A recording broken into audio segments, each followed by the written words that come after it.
I remember the sound more than the words. A quiet click, a latch meeting its frame, a door closing inches from my face, and a voice on the other side, half kind, half knife. Family only. I stood in the hallway with a tray in my hands, my name on the menu, my heart in that kitchen, and I wasn't family. Not yet. Maybe not ever. You want to know how I went from being shut out by that sign to owning the restaurant behind it? Stay with me, because what happened next, every choice, every secret, every long night, wasn't just revenge, it was justice. Before I take you back to where it started, do me one favor, because this is a story about quiet power and loud truth. Smash that like button right now. Subscribe to this channel and drop a comment telling me where you're watching from.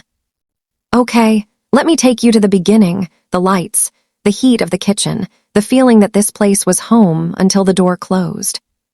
The first time I stepped into Rosella's, it felt like stepping into a warm memory.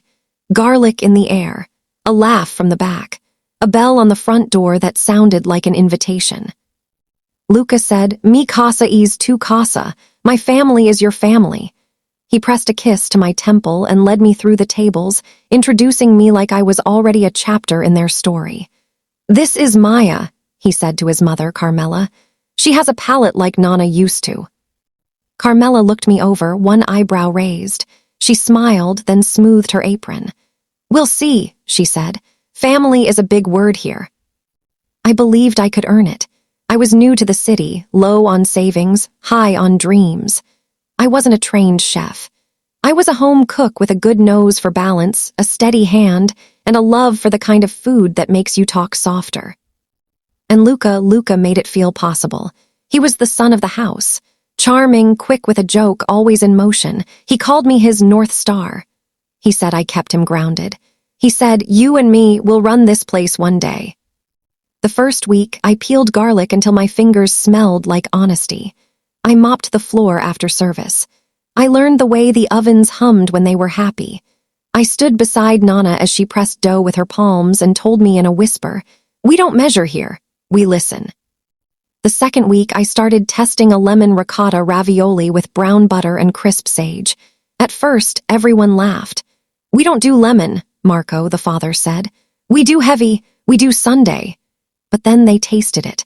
The room went quiet the way it does when something simple is better than it should be. By the third week, the ravioli were selling out. People started asking for the Maya dish. Luca could not stop bragging. He would slide a plate under the pass and wink at me. "You did this," he said. "We did this." Those first months I worked for free. I know how that sounds, but they said they would make it official soon. "Family first," Carmela said. "We take care of our own." I took that as a promise. I designed a late-night menu and a family supper special where the tables ate what the staff ate before service. I updated their social media, took pictures with my phone, told stories about the recipes. The neighborhood came back to life around us. Rosella's felt new again. Then came the door. It wasn't new. The sign had been there for years. Family only, kitchen during service. I never thought much about it. It was a relic, like the old copper pans and the yellowing framed reviews. But rules are quiet until they're used. That night when the latch clicked, my heart dropped into my shoes. I stood outside holding a tray with my ravioli, meant for their big menu tasting. I could hear them laughing, glasses clinking, forks tapping on plates. I knocked, soft at first, then louder. "It's me," I said. "Maya." Luca opened the door just a crack and slid through, closing it behind him like the air inside might escape. "Hey," he whispered, smiling that smile that used to melt me. "Baby, it's family only tonight. It's just an old tradition. Don't take it personal." I stared at him. "You're tasting my dishes," I said. "I made half that menu." He shrugged, a little embarrassed, a little boy still playing in a grown-up's kitchen. "I'll tell them," he said. "I'll represent you, okay?" He kissed my forehead and slipped back in, and the latch clicked again. In the hallway, my tray felt heavier. My hands felt cold. Everything felt like a test I hadn't studied for. I pressed my ear to the door. I know I shouldn't have. But when someone draws a line in front of you, you learn things about yourself. about them. On the other side, I heard Carmela. This is nice. Reminds me of Nana's lemon cake. Marco said, we can call it Nana's ravioli. People love a story. Someone laughed, a chair scraped. Then Luca's voice, bright and easy. Yeah, it has that Rosselli sparkle. Rosselli sparkle. Not Maya worked for weeks. Not Maya stood over a pot crying once when she burned the butter and started again. Not Maya got us a full page of bookings because people shared that dish on their stories. Rosselli sparkle. I swallowed hard. The hallway spun just a little. I knew a line had been drawn. I knew I was on the wrong side of it. This is the part where people ask me, did you run? Did you shout? Did you throw the tray? I didn't do any of that. I made a promise instead. I looked at that sign, family only, and I whispered, one day I'll hold the key that changes that.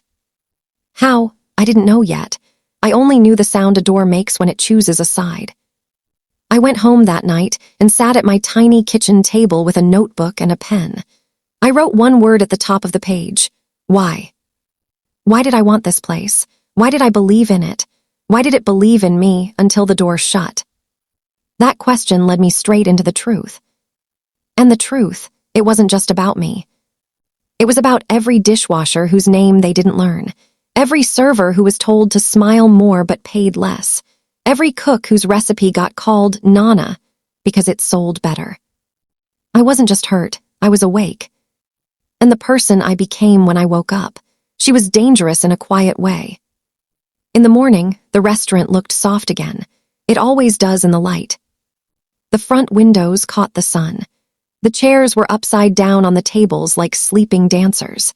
The smell of coffee and lemon hung in the air, and for a second I wondered if the night before had been a bad dream. Luca came in whistling. He set down a bag of oranges and hugged me like nothing had cracked. Big night, he said. Your ravioli killed it. I pulled back to look at him. My ravioli. He shifted, smile faltering. Well, the table liked it. Dad said we should keep it. Under what name? I asked. His eyes slid away.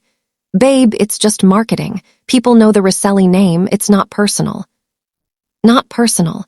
The two words every person hears right before the part that is very, very personal. We opened for lunch. I smiled and poured water and lined up plates like soldiers. I told myself I was being dramatic. I told myself maybe it really was a tradition that meant nothing. I told myself it would change when I was official. And for a while, the day tried to prove me wrong. A table of 4 asked for me by name. They said they came for the lemon ravioli.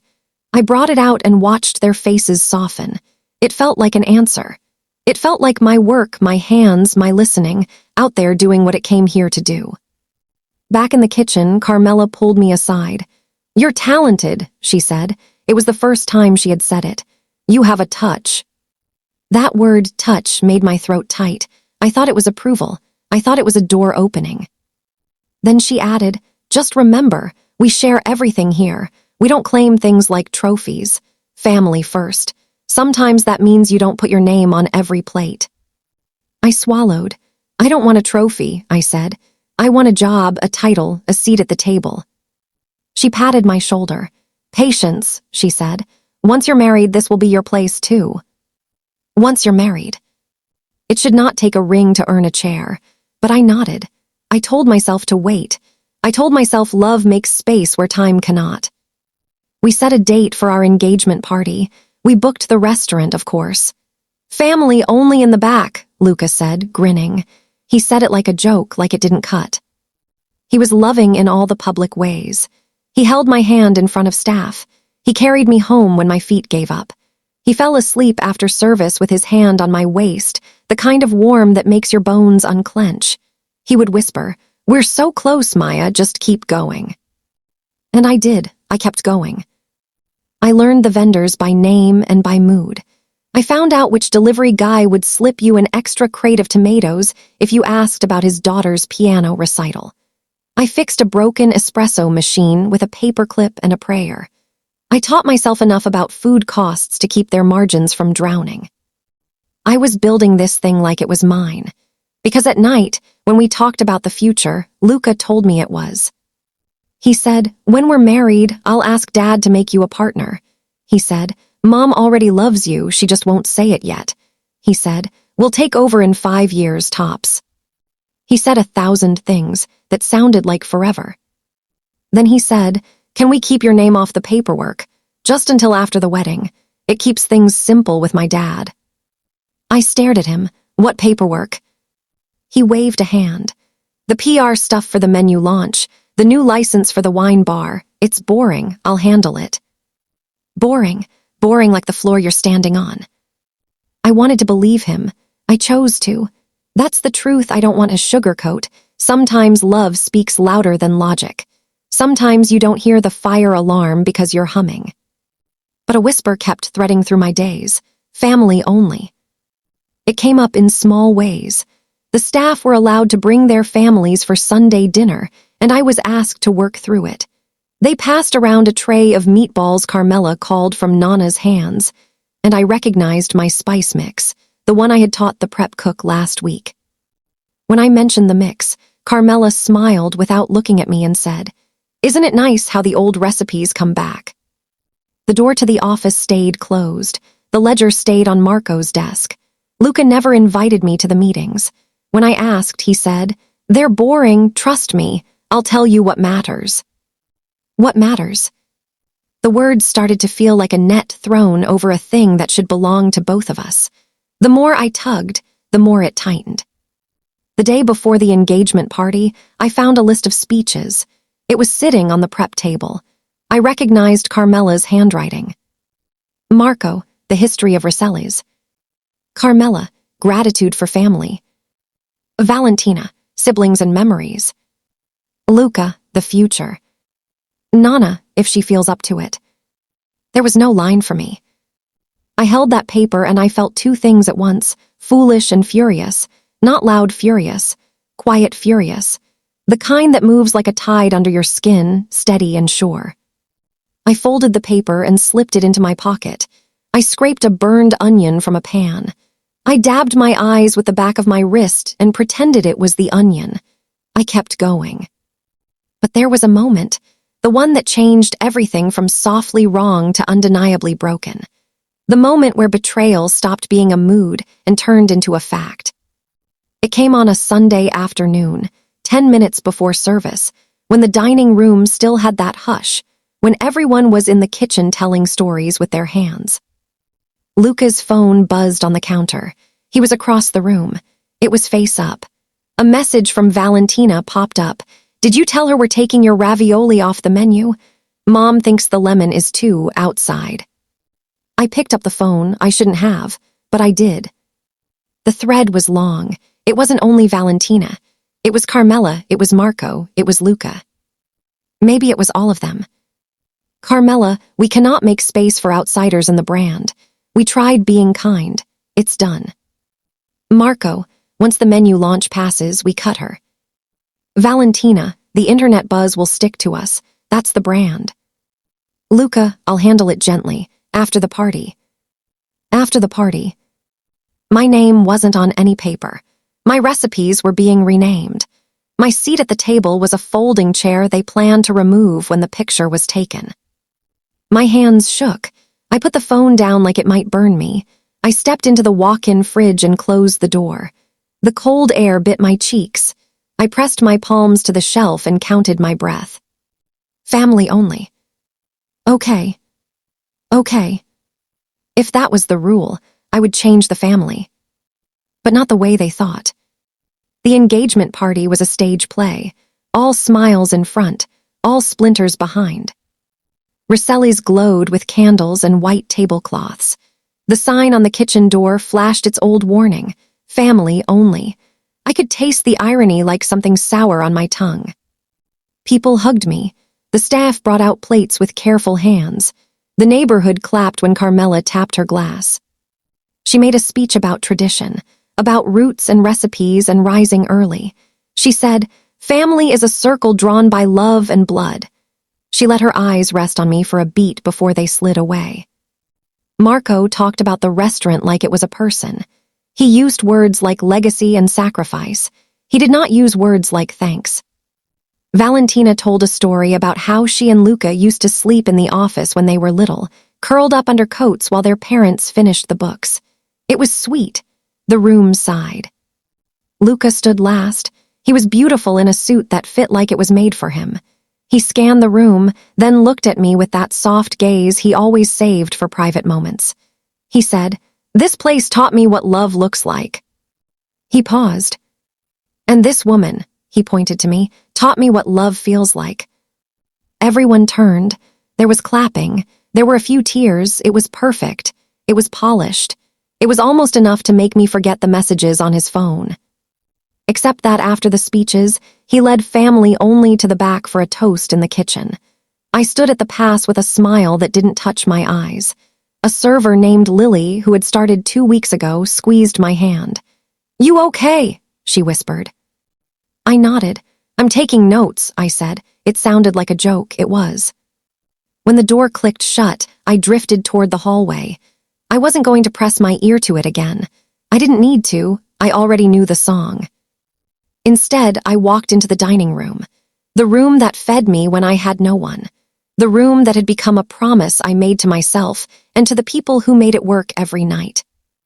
I saw Tony, the dishwasher, clearing plates with the quiet skill of someone who knows they're invisible.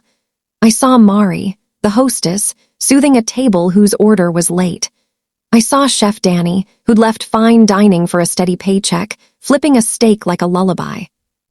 If family is a circle, I thought, this is mine. When the door opened again, I felt it before I saw it. The air shifted. The room felt colder. Carmela and Marco moved like a tide. Valentina walked with her chin raised. Luca came last, guilt flickering around his mouth. They cut the cake. They hugged. They kissed my cheek. The rest of the night was fine. Fine like hospital lights. Fine like something that gets the job done and hurts anyway. When the last guest left, I stayed behind. I stacked chairs. I wiped the last table. I folded napkins to keep my hands from shaking. Luca came up behind me and wrapped his arms around my waist. "You were perfect," he murmured. I held his hands. "When did you plan to tell me?" I asked. "About taking my dish off the menu, about cutting me after the launch." He froze, then he stepped back. He did the thing people do when they're caught. They looked for a way to make you question your eyes. "Who told you that?" he asked. His voice was careful. "You did," I said softly. "Your phone did." He sighed, pinching the bridge of his nose. "It's complicated, Maya." "It's simple," I said. "Your mom doesn't want me. Your dad thinks I'm a good idea machine with no seat. Your sister sees me as noise. And you." "And me what?" His jaw tightened. "You want to keep me until the launch. Then you want to let me go quietly, with nice words and a gift card." He laughed once, a sound like metal. "That's not fair." "Fair is a word people use when they know they've stepped on your foot and want you to thank them anyway." He stepped closer.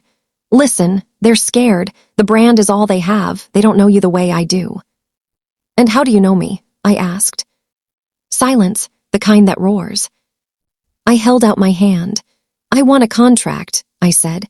"I want a job title. I want to be paid for my work or I walk." He stared at my hand. He didn't take it. He didn't refuse it. He said, "I'll talk to them after the launch."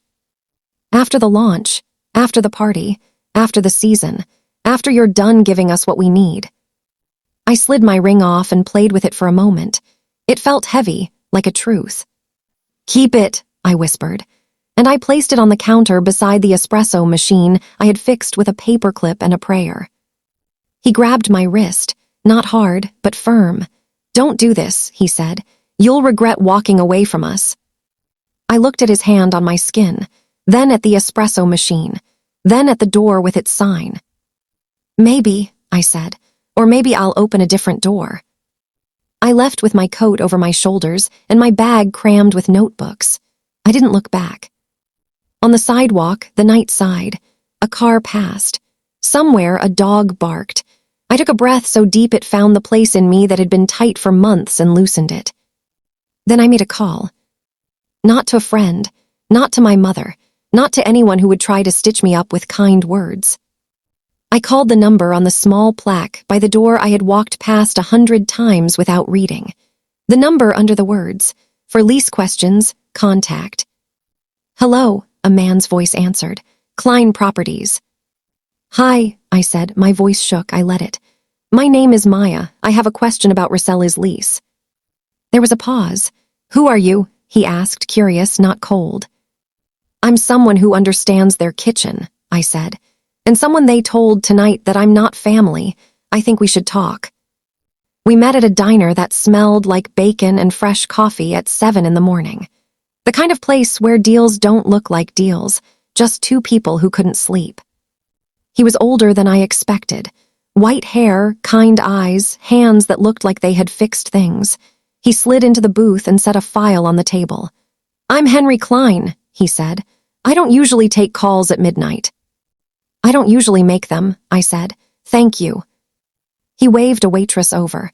"Coffee?" He looked at me. I nodded. He flipped the file open. The first word I saw was lease. The second was delinquent. I looked up. He smiled. "I don't know your history with the Rosellas, miss." "Maya," I said. My last name felt unnecessary. "Just Maya." He nodded. "Maya, I don't know your history. I do know mine." He tapped the file. "They're 6 months behind. They're good people in public. In private, they think grace is a credit card that never declines. I'm tired. I'm old. I don't want to be a landlord who takes a door away from a family, but I also don't want to be a man who gets taken advantage of." I swallowed. "Why are you telling me this?" "Because you called at midnight, and your voice sounded like someone who had decided something." He sipped his coffee. "And because I like the ravioli." I blinked. "You've eaten there." He laughed. "I own the building. Of course I've eaten there, 3 times. Yours is the first dish that made me think the place could be saved." Saved? The word hung between us, like a question. We were both willing to answer. "What do you want?" he asked. I exhaled. "I want to buy the restaurant." He didn't laugh. He didn't blink. He just nodded, like I had said something as reasonable as "I want another coffee." "Do you have capital?" he asked. "No," I said. "I have a plan." I slid my notebook across the table. "And I have people who will follow me." He flipped through pages filled with costs and dreams. I had scribbled everything I knew: food cost percentages, vendor relationships, the kind of nights that bled money, the dishes that could carry low-cost, high-love weight. I had notes about staff who would bloom if fed trust. I had a page for every holiday, every slow month, every idea that would make a neighborhood eat here on a Tuesday. He read for a long time. The diner hummed around us. Plates clinked. A baby fussed. The world moved. He closed the notebook. "You know too much," he said. "It's all in my head anyway," I said. "They didn't put my name on anything." "Good," he said. "It means you didn't sign bad paper." He tapped the file. "They did." "What can I do?"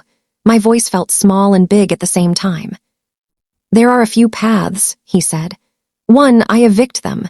We shut the place down and you take over the space. That's the loud path. Everyone will know. It will get messy. You'll lose good people in the chaos." I shook my head. "No." He held up 2 fingers. 2, you buy the debt. Quietly, you become the person they owe. You negotiate, you restructure, you put in conditions. You make keeping their doors open equal keeping you in charge. My heart thudded. "Is that legal?" He smiled. "It's business. It's also mercy if you do it right. They keep their dignity on paper. You get control in practice." "And 3, I asked. 3, he said. "You apply pressure from the outside. You don't touch the lease. You buy the name." "The name," my brow furrowed. He flipped another paper. "Their trademark lapsed last year. They didn't renew. It happens with family businesses. Sloppy, overconfident, someone else could grab it, rebrand them without moving a chair." I felt a chill, not because it was cruel, but because it was precise. It was the kind of move you make when you've been shut out of a door and promised yourself that one day you'll hold the key. "I don't want to crush them," I said. "I want to change them. I want to keep the staff who make the place breathe. I want to take down that sign. I want a kitchen that says, If you do the work, you eat at this table." He studied me. "Why?" "Because I was the girl who ate alone," I said. "Because they taught me to love this work and then tried to erase my name from it. Because other people will walk into that place and give their hands and hearts, and I want them to be treated like they matter." He smiled. "That's the right answer." We made a plan, not out of spite, out of quiet order. Step 1, I would form an LLC, not with my name, with a name that meant something to me, Sun and Sage Hospitality. Step 2, Henry would introduce Sun and Sage to the bank as a potential buyer of the delinquent debt. He had relationships. He had patience. He had a way of making things sound reasonable because they were. Step 3, we would renew the trademark in Sun and Sage's name. There was a risk they'd challenge it, but they were distracted. They were focused on the launch. They thought a ring was a leash. They were wrong. Step 4, quietly, kindly, I would meet with the staff, not to recruit, to listen, to know who needed a raise, to know who would leave if things didn't change, to know where the weak beams were so I could shore up the house. Step 5, when the paperwork was done, we would call a meeting. "Call a meeting," I repeated. He nodded. "You need witnesses. You need the staff there. You need to say what you're going to do and then do it. It's not a takedown. It's a handover. If you show up with anger, they will make you the villain. If you show up with a plan, they will have to choose between truth and stubbornness in front of everyone who matters." I could feel my pulse in my fingertips. "I'm scared," I said. "Good," he said. "It means you know this is real." He slid my notebook back to me. "You'll need money," he said. "Not a lot if we do it with debt, but some." I nodded. "I can sell my car, it's not worth much. I can move out of my apartment. I can." "Stop," he said gently. "You don't have to bleed to make a point. If your plan is good, money will find you." He pulled a card from his wallet. "I have a friend. She believes in places that feed people well and treat them better. She likes underdogs with maps." He brushed the card with his finger. "Tell her you have a door to open." I left the diner with a plan and a card, and a feeling like the night had handed me a tool, and I had learned how to hold it. On my way home, I stopped outside the restaurant. The sign was still there, family only. I stood on the sidewalk and watched sunlight catch dust in the windows, and in my head I saw it. A new sign. Everyone welcome. The days between a decision and its first step feel like walking with a secret in your pocket. Everything looks normal to everyone else. To you, the colors are different. I still went to Rosella's. Of course I did. I wasn't going to burn bridges I could cross with different shoes. I came in at prep. I tied my apron. I said hello to the people who had become my real circle. But I stopped reaching for doors that weren't meant for me. I let them show me who they were. It didn't take long. 3 days after the party, Carmela gathered the staff. She stood by the pass with her arms crossed and her voice bright. "We are making changes," she said, "to protect the brand, to keep it in the family." She looked at me when she said family. Her smile was polite. "The lemon ravioli," she continued, "is going off the menu. It was a seasonal idea. We thank the team for their creativity." The team, not my name. Lily shifted. Danny looked down. Tony stopped wiping a plate. I nodded like a student who knew the answer and didn't need to say it out loud. "Understood," I said. My voice was calm. Inside, I was already moving chess pieces. That night, I called the number on the card Henry had given me. "Avni," a woman said. Her voice sounded like someone who'd learned to solve problems without raising it. "Who gave you my number?" "A friend," I said. "He said you like underdogs with maps." She laughed. "I like maps, send me yours." I sent her my notebook, pages with the ink still fresh. I sent her the projections and the plan and the heart. I pressed send and held my breath. She called me back the next morning. "I'm in," she said, "on one condition." My stomach dropped. "What?" "You run it," she said. "You don't hide, you don't play small. I'll be silent capital, you will be loud about your values." I almost cried. "I can do that." "I know," she said. "That's why I'm in." We met at a small office above a bookstore. I signed papers with hands that trembled. Sun and Sage became real. Avni wired the first tranche. Henry called to say the bank had agreed to sell the debt to us, quietly, with a non-disclosure clause that made my skin tingle with how neat it all felt. "We own what they owe," Henry said, voice steady. "It's a lever, use it gently." We filed for the trademark. It was too easy. It made me uneasy. But sometimes what looks easy is just the space you get when the other side is looking the other way. Step 4, I told myself. Listen. I showed up at staff meals with lemonade and questions. Not like a spy, like a friend with a better clipboard. I asked Lily what she wanted if money wasn't the first answer. She said, "A schedule I can count on so I can visit my mom." I asked Tony what he needed to feel respected. He said, "For someone to learn my name." I asked Danny what he would put on the menu if he were asked. He said, "Vegetables in the center of the plate, not just as apologies." I took notes. I put hearts next to them. They weren't just suggestions. They were the bones of a new house. While we moved in silence, the Rossellis planned a launch party for their new era. They invited press. They set up a step and repeat with their name blazoned behind it in gold script. This is where people ask me, how did you keep yourself from blowing it up? How did you not walk in and shout? Because I understood something. Revenge isn't a scream. It's a door opening with a key no one knew you had. The night before the party, I got a call from Avni. "Trademark approved," she said. Her voice was warm. "Congratulations, owner." I sank onto my couch. "Say it again." She laughed. "Congratulations, owner." I stared at the ceiling. I pictured the word over the door. I pictured the faces in the kitchen. I pictured the sign, "Family only," coming down in my hands. The next morning, Henry and I met with Marco and Carmela in the office I'd never been allowed to enter. It smelled like paper and old coffee.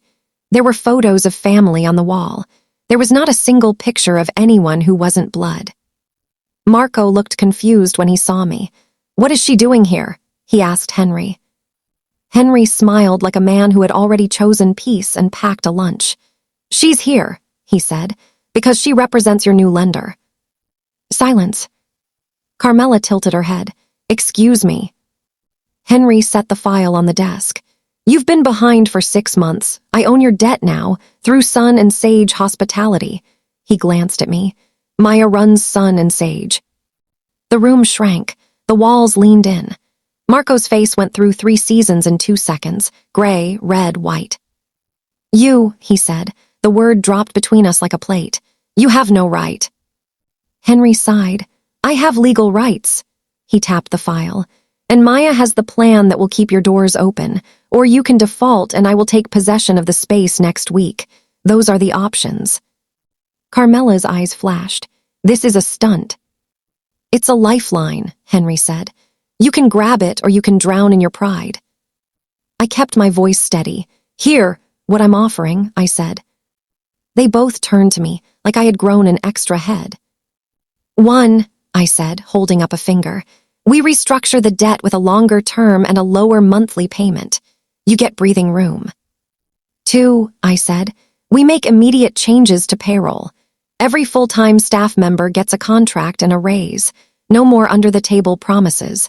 No more 'we'll see next month.' 3, I said. "We create a profit-sharing pool for the kitchen and front of house. When the house does well, everyone eats." 4, I said. "I take full control of the kitchen. Menu, operations, vendor relationships. You can keep the front-of-house vibe you love. We will agree on non-negotiables. No yelling, no disrespect, no family-only signs." Marco laughed. "Who do you think you are?" I met his eyes. "The person who cares enough to fix what you broke." His smile faded. 5, I said. "We announce this together tonight. At your launch, we call it a new partnership. We act like adults." Carmela leaned forward. "What do you get?" I held her gaze. Respect. The chance to build the restaurant I already gave my heart to, and the right to use the name. She blinked. "What?" Henry slid a paper across the desk. It was the trademark certificate. Sun and Sage's name glowed black on white. You let it lapse, he said softly. We filed, it's ours. Carmela's mouth opened. You thief. I didn't flinch. No, I said. I'm your mirror. Marco stood up, his chair skidding. Get out, he said. Henry didn't move. Don't be foolish, he said. Take the lifeline. For a moment, pride filled the room like smoke. It stung. It obscured. Then there was a sound from the doorway. Luca. He looked at me like he didn't know what planet he had woken up on. Maya, he said, what are you doing? I turned to him. What you said you would, I answered. After the party. His face crumpled. This is cruel. No, I said. This is fair. He looked at his parents. He looked at Henry. He looked at the paper with the name he thought he owned. Then he said the thing that sealed it. The thing that took this from a fight to a fact. What if we don't agree? He asked, voice small. What if we say no? I glanced at the clock. Then at 6 p.m., I stand on your step and repeat in front of your press, and I announce that Rissellis is coming under new leadership. And I invite the staff to stay with me, and I lay out exactly how we'll treat them. I shrugged. Your call. Silence again, the kind that makes and unmakes people. Carmela's hand trembled on the desk. Marco stared at the certificate like it had betrayed him. Luca closed his eyes. Finally, Carmela spoke, voice level, eyes wet. We agree, she said. Mom, Luca started. She held up a hand. We agree, or we lose everything. She turned to me. I don't like you, she said. I don't like your methods, but I cannot argue with someone who loves my people more than I have lately. Her honesty surprised me. It disarmed me. It made me soften in a way I didn't expect. We sign now, Henry said, sliding papers across the desk. And at 6 p.m., we act like we planned this. We signed. The pen felt heavy in my hand, like a key. When it was done, I stood. One more thing, I said. They looked up. I pointed toward the kitchen door. The sign, I said. It comes down now. Carmela stared at me. It's been there since before you were born. I held out my hand. Give me a chair, I said. I'll reach it. We stood in the hallway where I had once pressed my ear to wood and felt shut out by a latch. Staff gathered quietly, drawn by the change in the air. Lily stood near the espresso machine. Tony wiped his hands on his apron. Danny leaned against the wall, eyes wide. Luca watched me like I was doing surgery on a person he loved. Marco pulled a chair over. I climbed up. I reached for the sign. The screws were old, rusted. They'd been there forever. I turned the first one slowly, gently, without breaking the wood. The metal gave with a sigh. I took the sign in both hands and climbed down. I held it up so everyone could see. Family only. I took a deep breath and passed it to Carmela. You keep it, I said, to remember what closed us in. She took it like it weighed 1,000 pounds. She looked at me, eyes cloudy. Then she nodded. I stepped into the kitchen and raised my voice just enough to fill the room.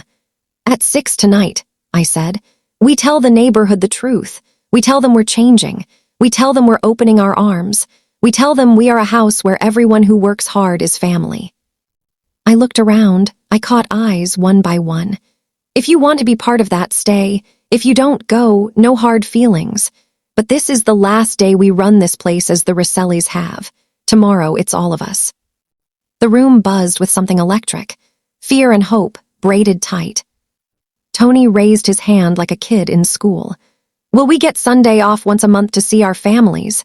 He asked, voice small. Yes, I said. Lily's eyes filled. Will you learn my mom's name? Yes, I said. Danny tilted his head.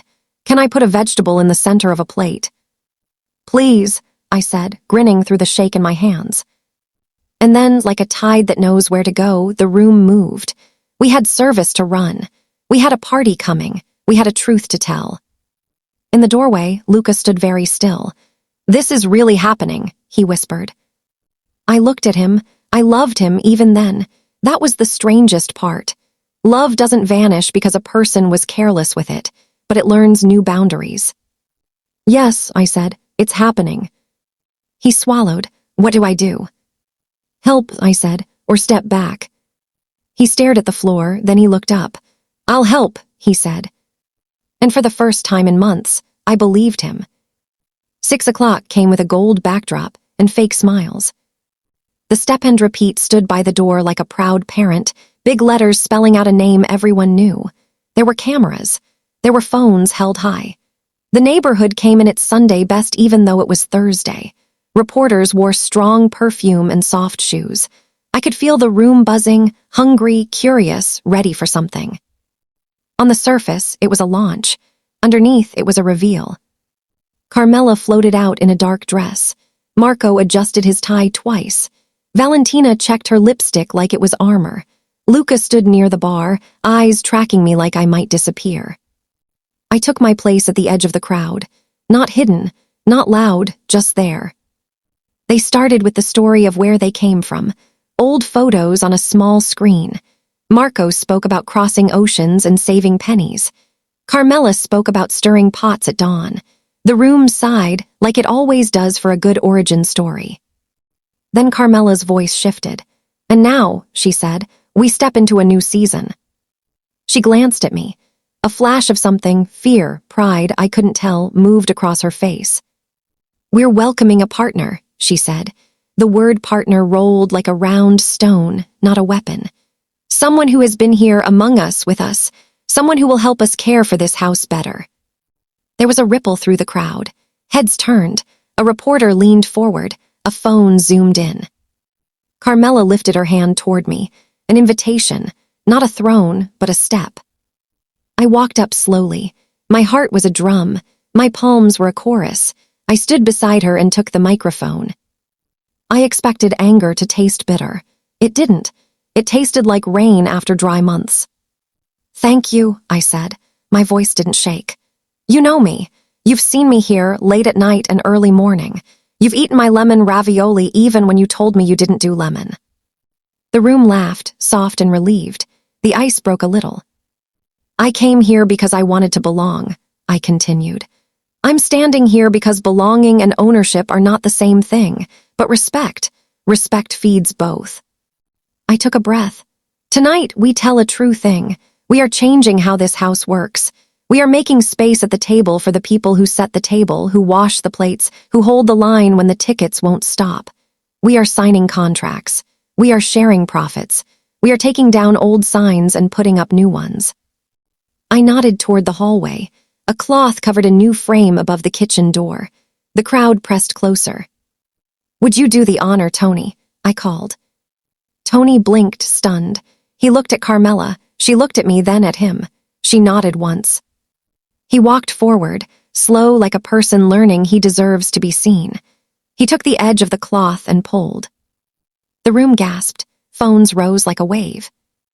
The new sign was simple, black letters on white wood. "Everyone welcome." It was not a slogan. It was a promise.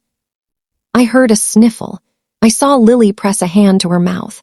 I saw Danny wipe his eyes with the back of his wrist like a man who had chopped too many onions. A reporter lifted her hand. "Are the Rosellas still in charge?" she asked, voice careful, eyes sharp. Carmela stepped to the mic. "We are in partnership," she said. "With Sun and Sage Hospitality represented by Maya, we are choosing this, for the good of our people, for the future of our house." The reporter turned to me. "Did you buy them out?" A quiet fell. This was the question everyone wanted to ask, with different words.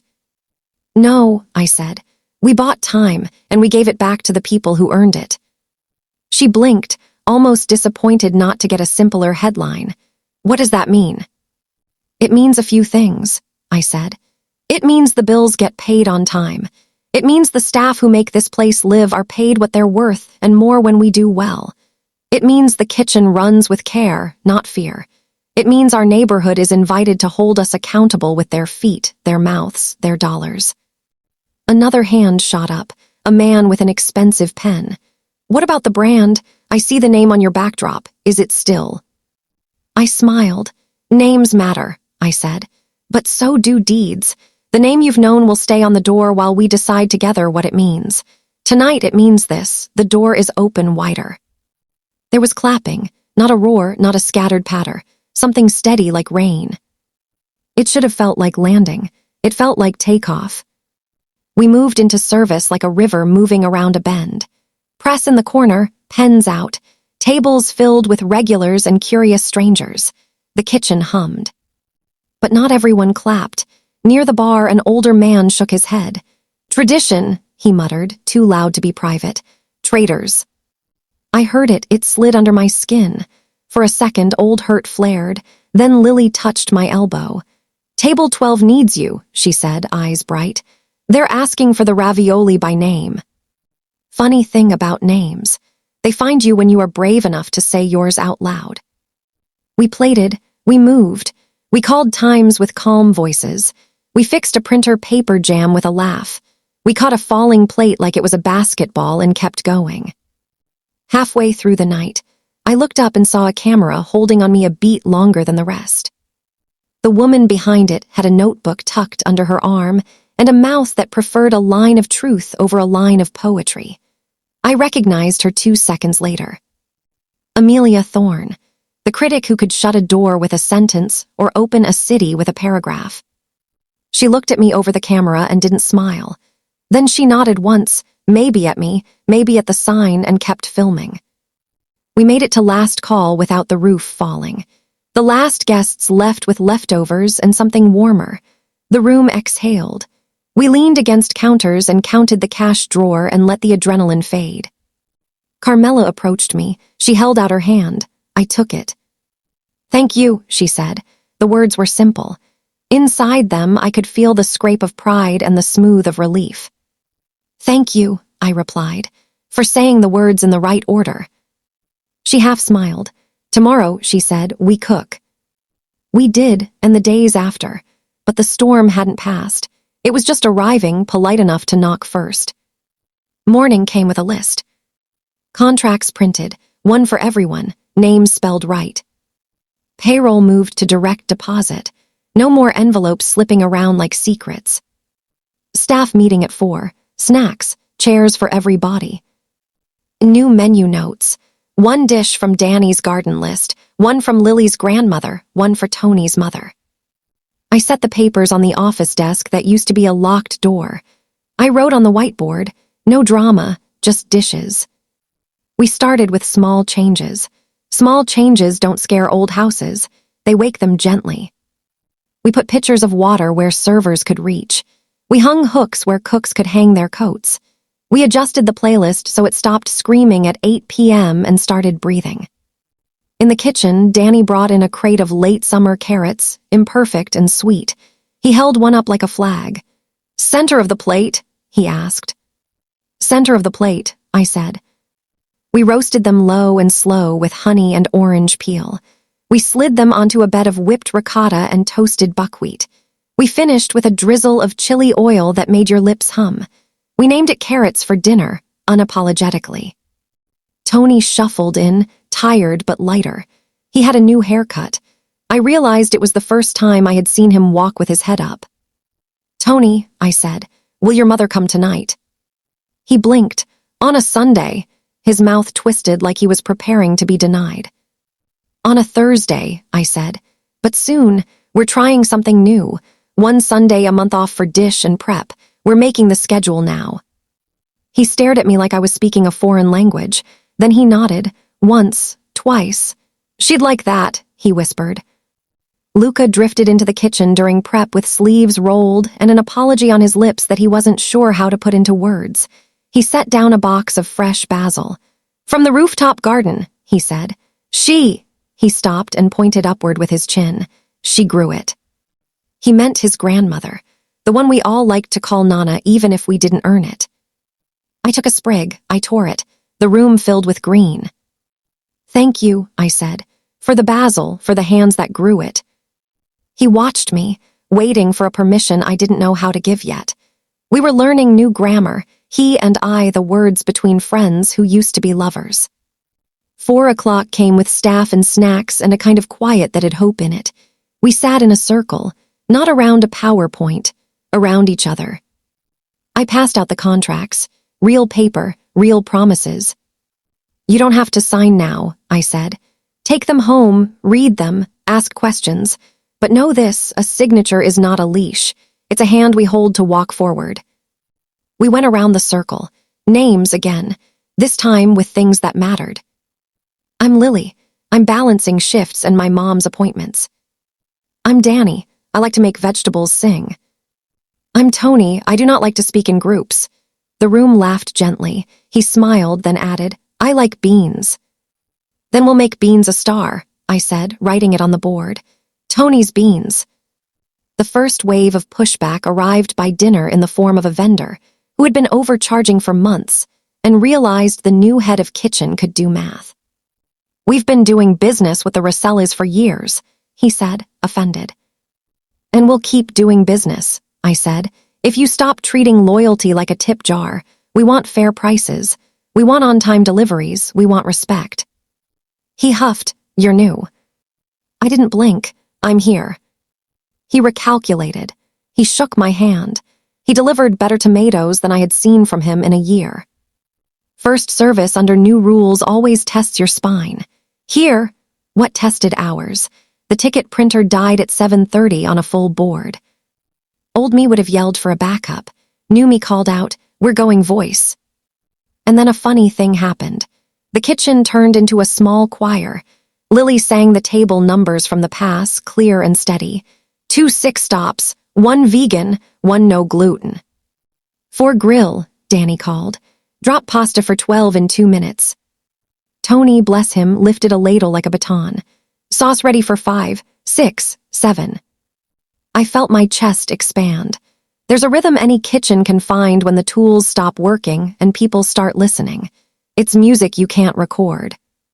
Carmela stood at the edge, watching it all with hands folded.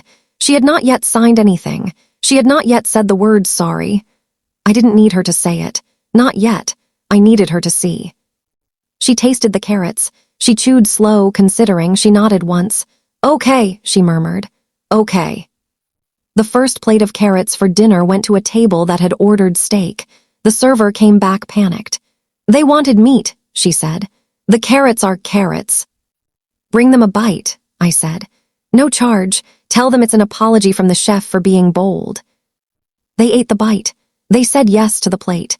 They added a steak after, but the carrots didn't apologize anymore. They stood their ground and fed a new kind of hunger. Halfway through the night, a stack of flyers appeared on the sidewalk. I found one tucked in our front door handle. It said, a family business no more, boycott the thief. No names, no courage. I held the paper, felt the old hurt trying to claw back in. Then I looked at my circle. They were sweating and laughing and carrying plates like they were carrying stories. I tore the flyer in half. Keep going, I said. The story we tell in here is louder. By last call, we had sold out of carrots.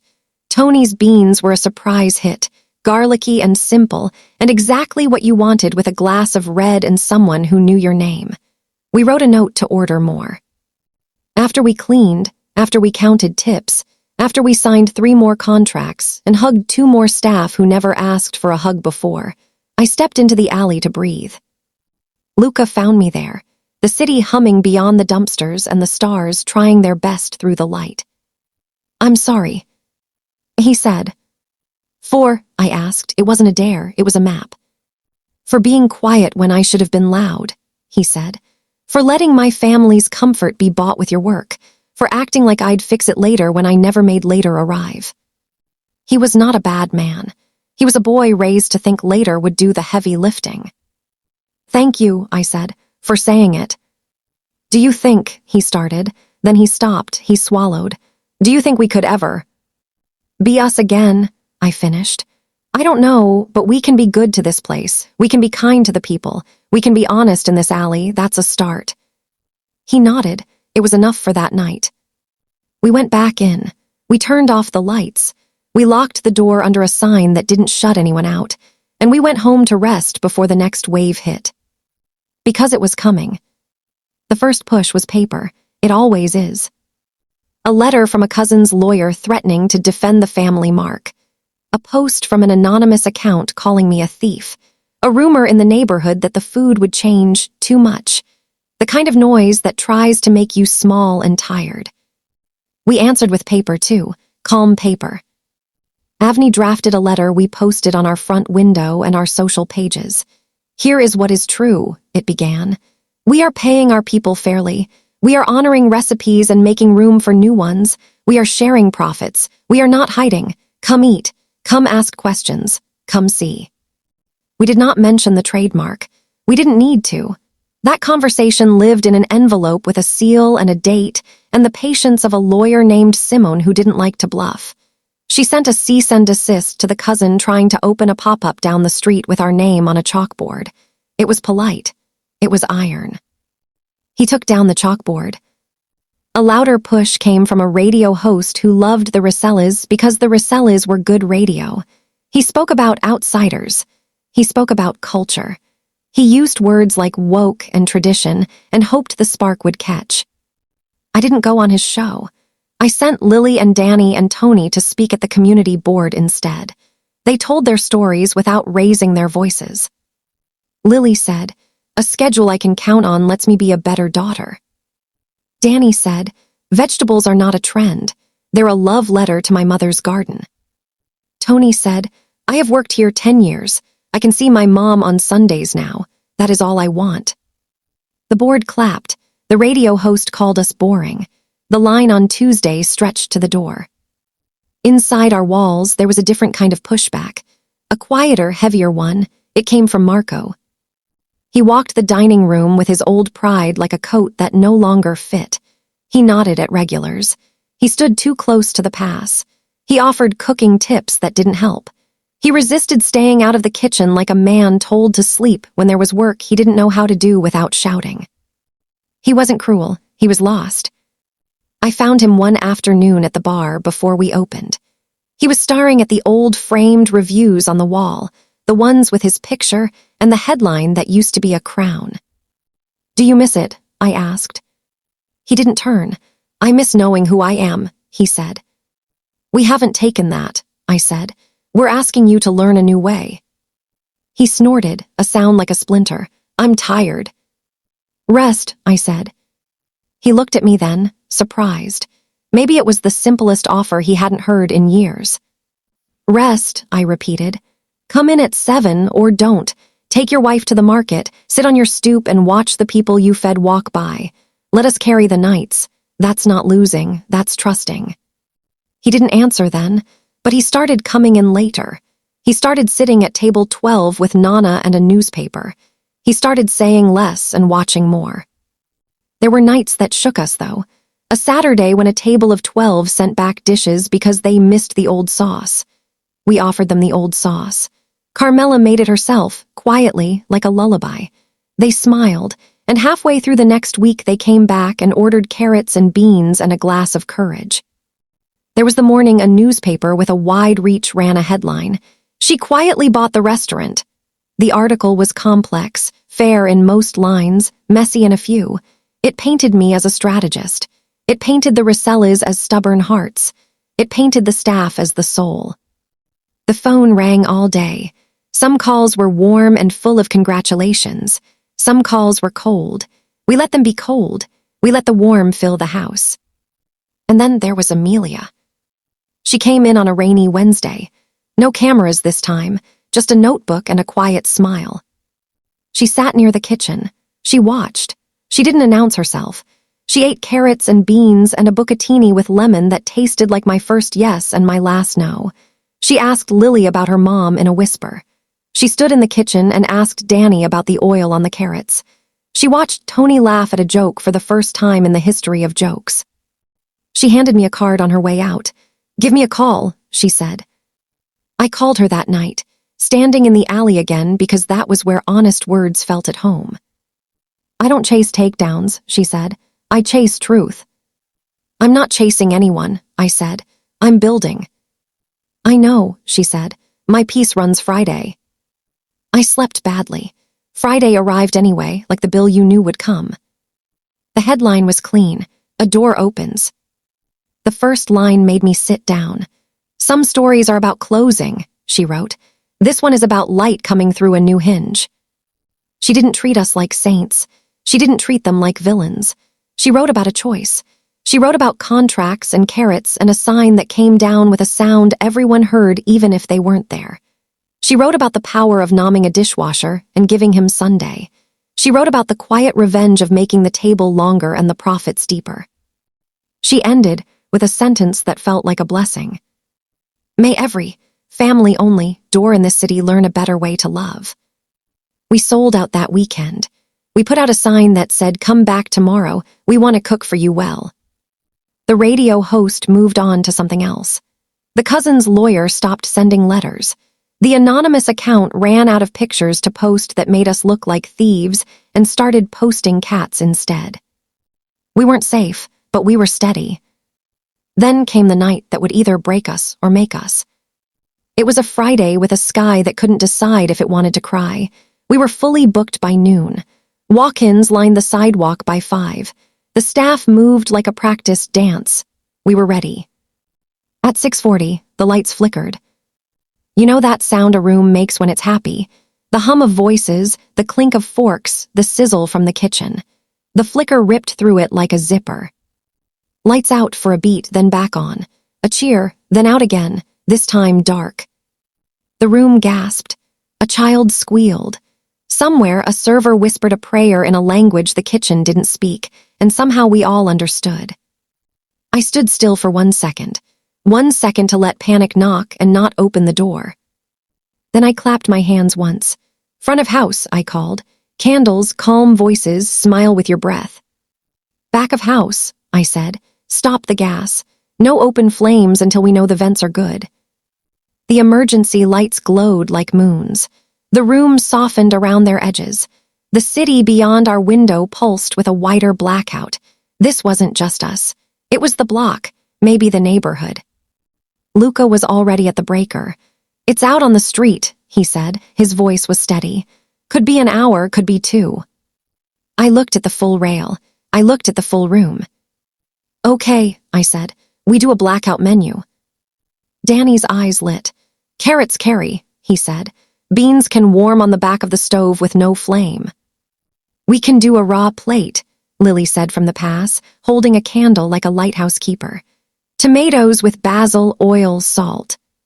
Tony lifted his ladle. I can serve from here, he said, and for a moment the room had the memory of Sunday dinners in houses without enough chairs, but with plenty of love. I walked out to the room. Candles flickered. Faces turned. Friends, I called. It felt like the right word. We have a choice. We can send you home and call it a loss, or we can cook you a blackout dinner.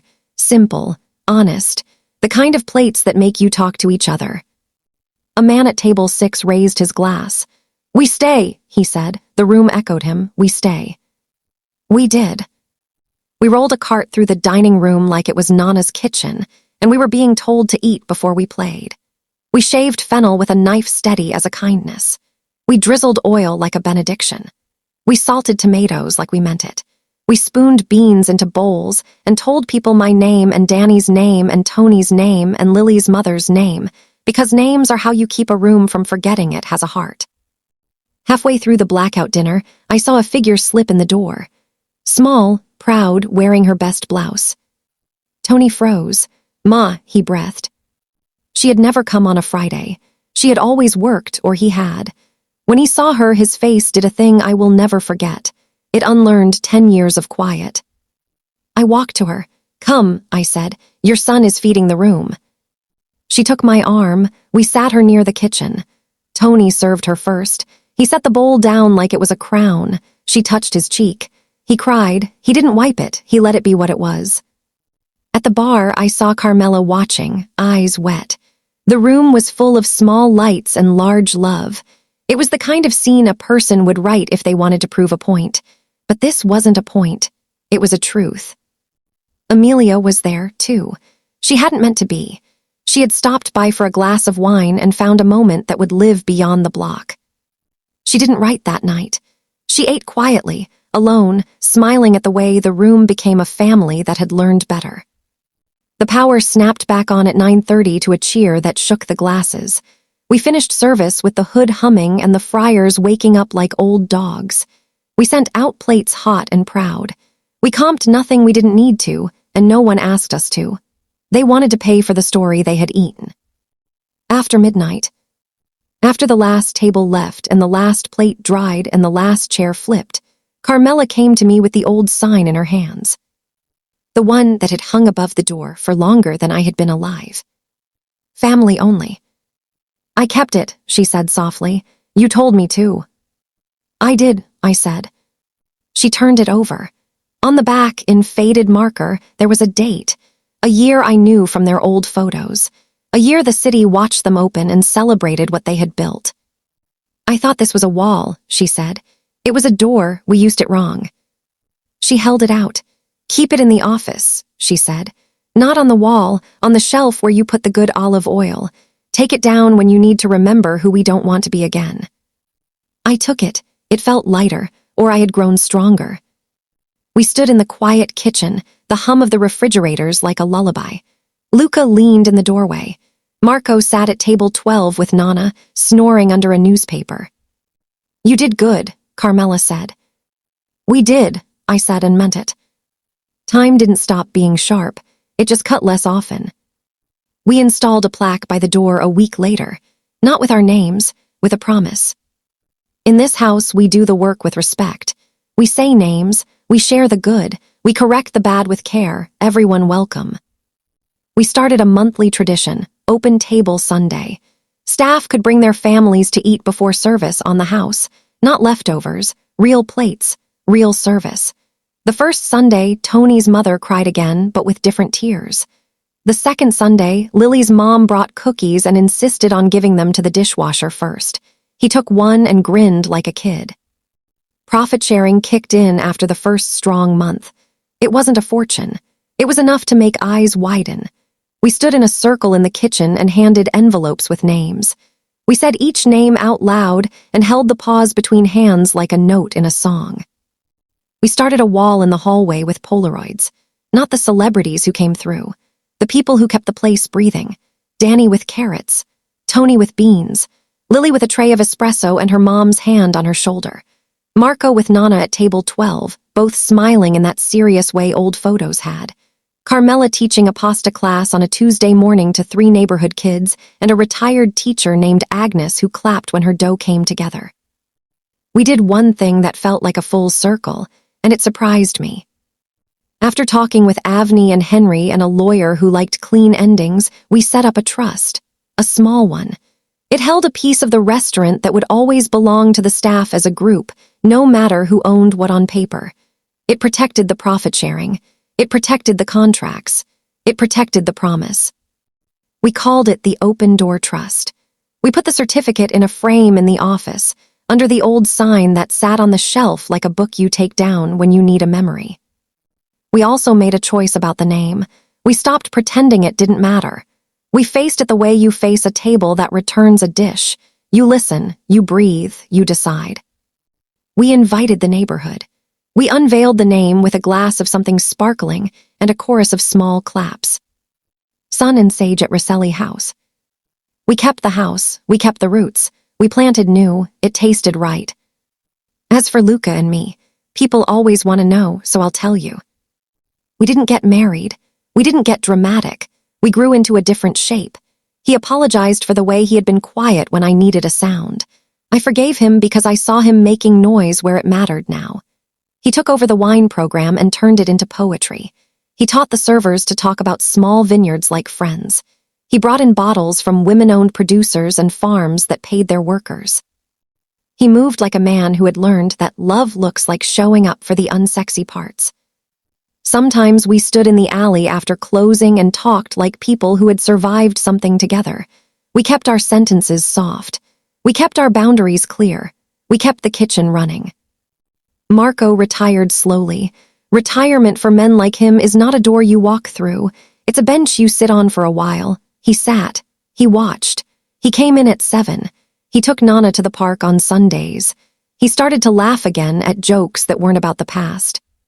Carmela taught pasta classes on weekday mornings. She learned to say, I don't know, when Lily asked her about social media, and teach me. When Danny handed her a carrot she had never considered could be dinner. She told me, one evening when the light was kind, I almost lost my people because I thought my name was the house. Turns out the house is the people. Valentina took her flair for parties and made it a job that paid better than old grudges. She ran events for us with a spreadsheet and a smile and a new rule: no speeches that don't say thank you. Amelia's peace gave us a crowd. Our food kept them. Our promise made them bring friends. It wasn't perfect. There were nights with broken glasses and angry guests, and a cook who walked out mid-shift because the world outside was heavier than anything we could pay. There were mornings with deliveries late and weather mean, and an onion that made everyone cry harder than it should. But there were also afternoons when the light through the front windows made dust look like gold. There were moments at the pass when I looked up and saw a room full of people and thought, this is what a second chance looks like. Months later, a woman came in alone and sat at the bar. She watched the room with the ache of someone who had a door closed in her face somewhere else. When she paid, she left a note on the receipt. I heard the story, it said. I just got laid off by a place that told me I was family anymore. Your carrots tasted like hope. Do you have space for hands like mine? I read the note in the alley. I felt the old hurt reach for me and the new house reach back. I walked back in and found her and said, come in tomorrow. Bring your apron. We'll see how you and the ovens get along. She smiled. It looked like a door opening. People ask me, sometimes, if it was revenge. If I feel a thrill when I walk under the sign and think about a hallway where I used to stand with a tray and my name erased. It wasn't a thrill. It was a quiet peace. It was justice, not with a gavel but with a staff schedule and a recipe card and a fare split at the end of the night. It was a promise kept. It was the sound of a latch meeting a frame and choosing the side that let more people in. Moral and reflection, what the door taught me. If you're still here, if you stayed through the long nights and the lemon and the blackout and the beans, you already know the lesson. But I'll say it out loud. Family is not a sign, it's a practice. It's not blood, it's behavior. It's plates touched by kind hands. It's paychecks that land on time. It's names remembered. It's Sundays given back. It's the quiet courage to own what you broke and the louder courage to fix it while people watch. When someone tells you, family only, and uses it to keep you small, you have choices. You can walk away and find a new house. You can pound the door until your knuckles bruise. Or you can learn how hinges work. You can find the person who holds the keys you didn't know existed. You can build a better door. And if you ever eat at our place, and you look up at the kitchen door and see the sign that says everyone welcome, and you wonder if it's just words, wait for staff meal. Watch Tony serve his mother first with a grin he earned. Watch Lily take a call from her mom during a break, because the schedule lets her breathe. Watch Danny set a carrot in the center of a plate like a poem. Listen to the hum in the room. It's not the hood. It's people who once ate alone, now passing bowls and stories like they're the same thing. That's the real revenge. Not a clapback, not a headline that stings. The revenge is building a place where the truth is louder than the old rule.